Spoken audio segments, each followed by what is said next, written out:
ചൂടായിട്ടുണ്ട്. ചൂടായ ചീഞ്ചട്ടി ഇറക്കി വെച്ചിട്ട് നമ്മൾ ഈ മഞ്ഞൾപ്പൊടി മുളക് പൊടിയൊന്ന് ചൂടാക്കി ആ ചീഞ്ചട്ടിയിൽ ചൂട് മതി.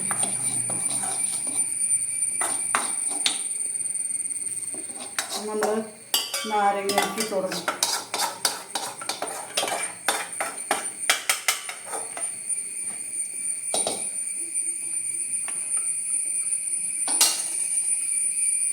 നമ്മളതിലേക്ക് കുറച്ച് കായ ഇട്ട് കൊടുക്കും,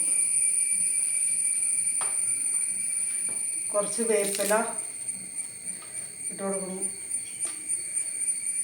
കുറച്ച് വട്ടത്തിലരിഞ്ഞ പച്ചമുളക് ഇട്ട് കൊടുക്കണം, കുറച്ച് കല്ലുപ്പ് ഇട്ട് കൊടുത്ത് നമ്മളൊന്ന്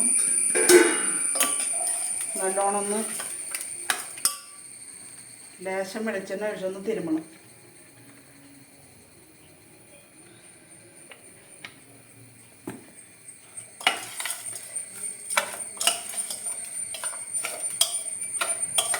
ഇനി ഉപ്പും ഇതൊക്കെ ഇതിങ്ങനെ കുറച്ചരിന്ന് ഉപ്പൊക്കെ പിടിക്കട്ടെ.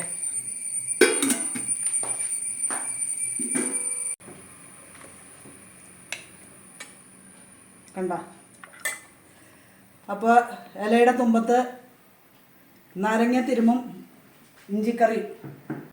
അപ്പോൾ എല്ലാവരും ഇങ്ങനെ ഒന്ന് ഉണ്ടാക്കി നോക്കിയിട്ട് കമൻറ്റ് ചെയ്യുക, സബ്സ്ക്രൈബ് ചെയ്യുക. ഓക്കെ.